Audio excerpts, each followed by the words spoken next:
we were there for that moment just before it blew up, basically. And that's where the legacy that we were carrying on was clear, because we could headline shows all over the country based on the fact that we were on Discord and we were from DC. It had nothing to do with who we were or even what our music was about.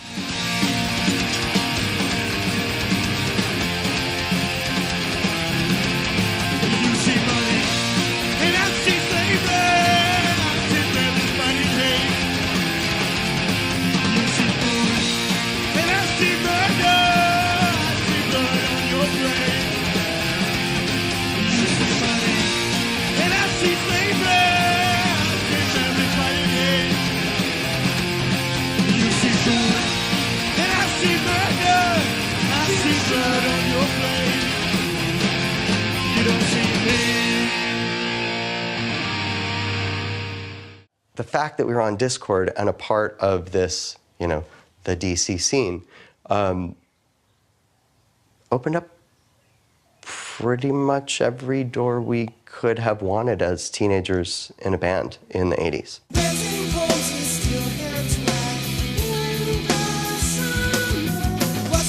The worst thing about being a part of the DC scene was there was something very compartmental about it. Certain things were cool, stamp, and certain things were not. And it was not the fault of the people who were stamped cool. They were, for the most part, all artists and wonderful people. It, again, was the cultural perception that this is acceptable, alternative, underground culture.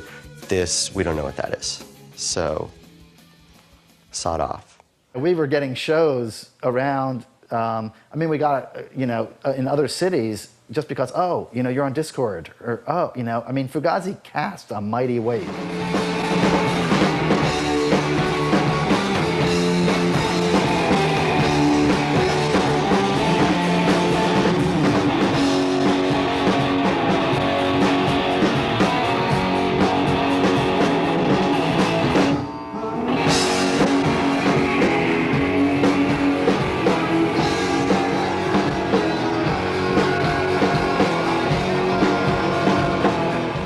A lot of diversity going on. Dag Nasty, even, you know, record to record, there was diversity. They were transitioning so quickly. Everybody was kind of fleeing this, you know, this core sound, the hardcore sound, or whatever. But you know, that original sound. Swizz really wanted to get back to that, and we were surprised when that old guard really wasn't interested, and offended and pissed, which fueled us more to play more music like that. I don't know that we really fit into that scene very much.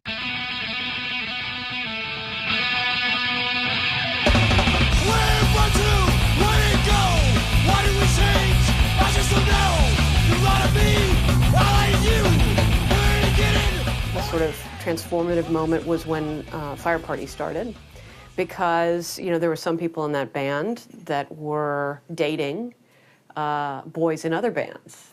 And, you know, when those other boys in those bands sang, you know, broken-hearted love songs or critical love songs, you had a pretty good idea who they might be singing about.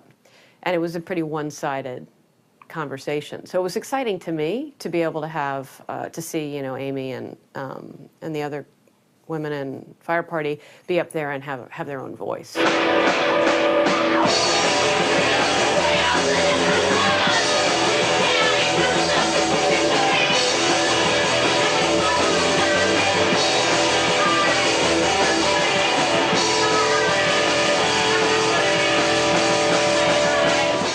There was this idea, I think, amongst a lot of people that you shouldn't be overly feminine. I remember when I sang for Special K, I really struggled with the idea that it would be okay for me to wear dresses on stage. I remember when I started going to shows in DC, it was eye-opening. There were more women at the shows, and I started seeing bands with women in them. And finally, for the first time, it dawned on me, you can do this too. And that's my sophomore year in college. I got my first bass guitar, and after I graduated, we formed Jawbox. This constant kind of we don't want to talk, we are women, we're playing music, but we don't want to talk about it. You know, we just wanted to be looked at as musicians. So it was a really kind of interesting phenomena when the Riot Girl thing started, because it was like they were turning that on its head. You know, we had spent all this time trying to play in a way that we would just be respected for who we were playing, and suddenly these girls were coming along and saying, no, like, this is the forefront of our identity and this is what we're gonna put in your face. And you know, it took me years to kind of like deal with it and grapple with it.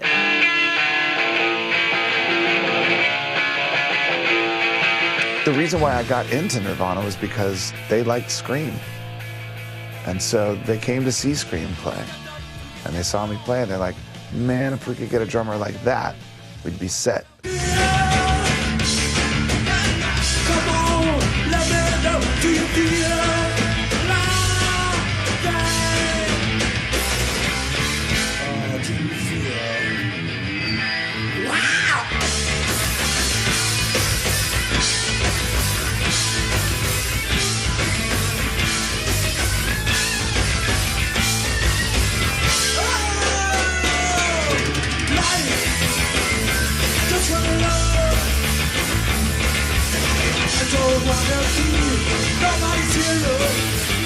But right around 88, 89, that's when a lot of the bands that would become popular in the 90s really, you know, started coming up. The Nation of Ulysses, Jawbox, obviously Fugazi. I feel like it was a foregone conclusion that Fugazi was going to be a big band, though. I think that everybody was waiting to, like, people like, no matter what Ian was going to do, you know, people were like, they wanted to know about it.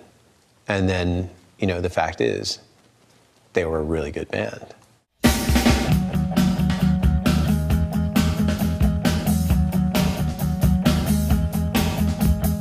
As well as sort of the lyrics and the band's, you know, kind of way of doing business and their ethic. Monster hooks, you know, big choruses. And at their essence, a lot of people would disagree, but, you know, at their essence, Fugazi is this great, like, arena rock band.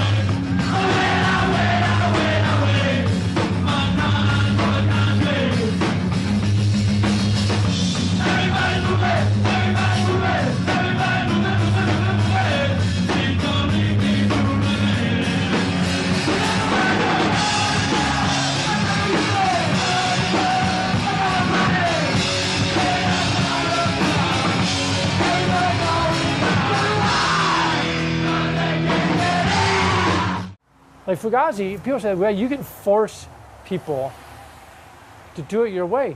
No, we can't. But we can say that we're not going to do it their way.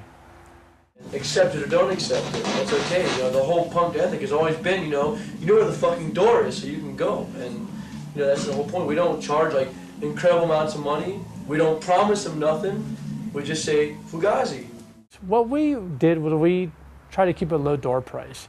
In this country, we made $5, but it was just funny to us. The first time I saw Nirvana play was when I flew up there to audition to be their drummer. And I get there, and there's like 1,000 people at the show. And I was blown away that there were that many people there to see a local band, because I thought the only place that happened was in Washington, D.C. with Fugazi. You know, for a lot of people, the story begins when, you know, Dave hits those drums and all of a sudden Kurt Cobain is strumming those chords and yeah, all of a sudden, oh yeah, punk's alive again. Nirvana only existed because of all of this stuff that happened before. And whatever Dave brought into there, and I do think Dave brought some magic into that band to help make that extraordinary moment happen for them. A lot of it's straight out of Revolution Summer. The real issue with Nirvana and there's this explosion had to do with the video and the imagery that was being used, which was largely people crowd surfing, jumping off a stage. And at that point, it just became insane. Every show, no matter what you're playing, or if you're playing at all, people had to jump up on people's heads. So many necks were injured or broken. I know that because it's one of the reasons that we just would not, we had it happen at our show. We had, somebody leave on a backboard, never to walk again.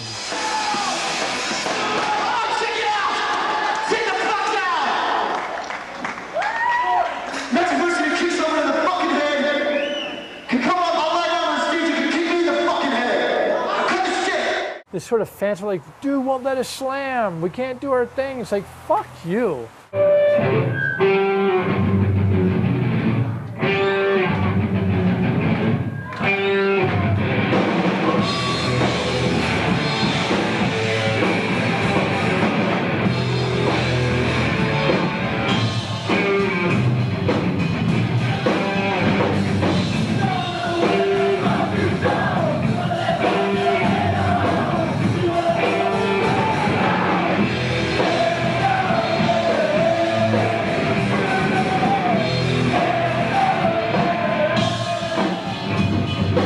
I don't think anybody thought they were going to get big. I don't think that was a thing in our music scene. The whole 80s, nobody that I knew thought too seriously about making it big in our music scene. If you were going to try to make a serious living as a musician, you would have to switch to a different music scene. DC was always just like shunning the mainstream and shunning corporate culture, and it was a little embarrassing if you ended up signing. Major labels were just freaking out, trying to make money off of an uncontrollable, undefinable, underground that captured people's imagination. So they would throw money at a band that didn't want to be rock stars and could not conceivably be rock stars because of their music and their looks and their personalities and their ambitions. We sold in the area of like 20,000 records on Discord, which is pretty respectable. So we never got really reliable numbers from Atlantic, but maybe we sold around 60,000 of our Atlantic records. So that's tripling our numbers. That's an incredible success for us. But for Atlantic, it's an abject failure.